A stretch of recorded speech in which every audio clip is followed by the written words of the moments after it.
저희 집 사당 맨 끝줄에는 이름이 새겨지지 않은 위패가 하나 있었습니다. 저는 그 위패가 해마다 정확히 한 칸씩 앞으로 옮겨와 있다는 걸 35이 되던 해 시제에서야 알아챘습니다. 저희 집안은 시골에서 8대째 종가를 지켜온 집입니다.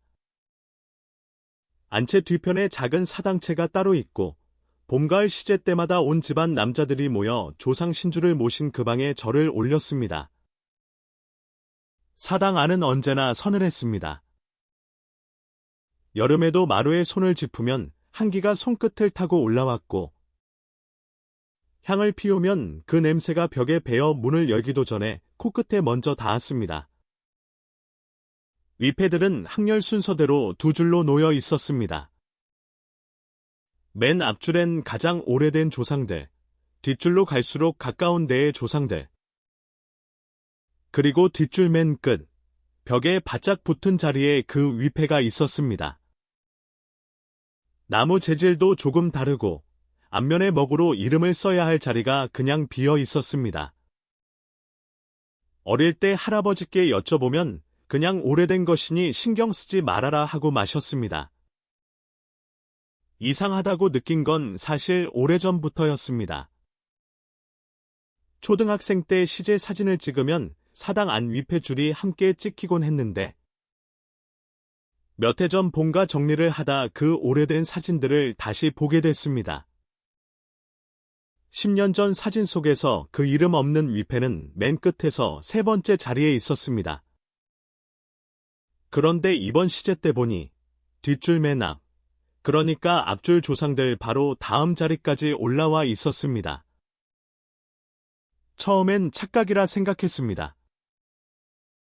위패 위치가 바뀔 이유가 없었으니까요. 그런데 사진을 연도별로 늘어놓고 세어보니 그 위패는 정말로 한 해에 딱 한 칸씩 어긋남 없이 앞으로 옮겨오고 있었습니다. 마치 줄을 서서 차례를 기다리는 것처럼요. 집안 어른들께 여쭤봐도 다들 말끝을 흐렸습니다. 유일하게 사당을 실제로 관리해 오신 분은 제종조부, 그러니까 할아버지의 사촌 되시는 90 넘은 어른 한 분뿐이었습니다. 다들 그분을 사당지기 할아버지라 불렀습니다.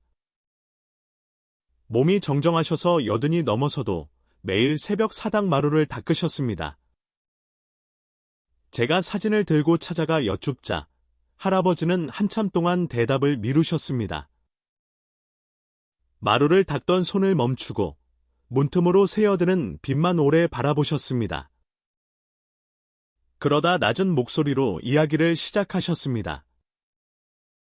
수백 년 전, 이 집안의 대를 이을 아들이 없던 시절이 있었다고 합니다.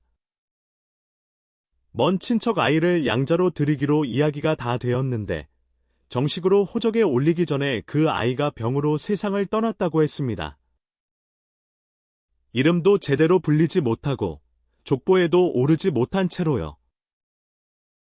집안에서는 그 아이를 정식 조상으로 모실 수도 그렇다고 완전히 잊을 수도 없어서 이름 없는 위패 하나를 맨 끝자리에 두었다고 합니다.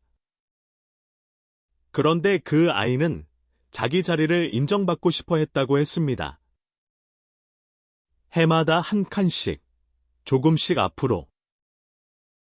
그 위패가 언젠가 맨 앞줄, 이 집안에서 가장 학렬 높은 조상들 옆까지 다다르면 비로소 진짜 이 집 자손으로 받아들여진다고 했습니다. 다만 그 대가로 그 순간 살아있는 장손의 자리를 대신 차지하게 된다고요. 산 사람의 이름이 위패로 바뀐다는 뜻이었습니다.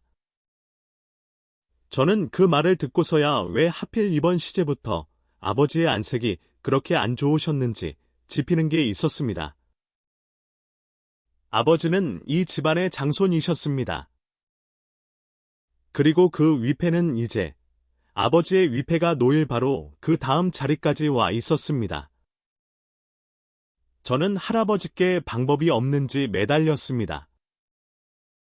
할아버지는 그제야 오래도록 감춰오신 듯한 표정으로 이렇게 말씀하셨습니다. 이 위패, 원래는 지금보다 훨씬 빨리 앞으로 왔어야 했다.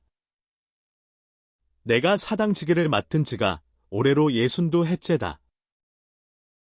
그동안 매년 4명 한 조각씩을 저 아이 앞에 내주며 걸음을 늦춰왔지. 할아버지는 그렇게 스스로 명을 나눠주는 방식으로 62해 동안 그 위패의 걸음을 조금씩 늦춰오셨다고 했습니다. 본인이 유독 오래 정정하게 사셨던 것도 그 대가였다고. 하지만 사람의 명은 나눌 수 있어도 무한하지는 않다고 할아버지는 담담하게 말씀하셨습니다. 그의 시제가 끝나고 보름 뒤 할아버지가 편찮으시다는 연락을 받았습니다. 저는 밤새 차를 몰아 내려갔지만 도착했을 때 할아버지는 이미 잠든 듯 눈을 감고 계셨습니다. 숨은 고르지 않았고 방 안에는 오래 묵은 향냄새가 옅게 배어 있었습니다. 사흘 뒤 할아버지는 그렇게 돌아가셨습니다. 발인을 마치고 사당에 들렀을 때 저는 그 위패부터 확인했습니다. 뒷줄 맨 앞자리, 아버지 자리 바로 다음까지 왔던 그 위패는 한 칸 뒤로 물러나 있었습니다. 할아버지가 마지막으로 남기신 명이 그 아이의 걸음을 다시 한 해만큼 늦춰놓은 것이었습니다. 아버지는 다행히 그 뒤로 건강을 회복하셨습니다. 저는 그제야 마음을 놓았지만 동시에 알게 되었습니다. 이제 사당을 지킬 사람이 없다는 것을요. 저는 그날부터 매일 새벽 사당 마루를 닦기 시작했습니다. 무언가에 홀린 것도 강요당한 것도 아니었습니다. 그냥 그래야 할 것 같았습니다. 몇 해가 지난 지금도 저는 계속 사당을 돌보고 있습니다. 그런데 얼마 전 마루를 닦다가 그 이름 없는 위패를 손에 들고 먼지를 닦아내는데 뒷면 아래쪽에 아주 희미하게 새겨진 글자가 손끝에 걸렸습니다. 눈으로는 거의 보이지 않을 만큼 옅었지만 손끝으로 획을 따라가 보니 분명히 읽을 수 있었습니다. 제 아이의 이름이었습니다. 여러분 댁 사당이나 제사상에도 오래됐다는 말 외엔 아무도 설명해주지 않는 물건이 있나요? 비슷한 일을 겪어보신 적 있다면 댓글로 들려주세요. 다음 이야기도 궁금하시다면 구독으로 함께해주세요.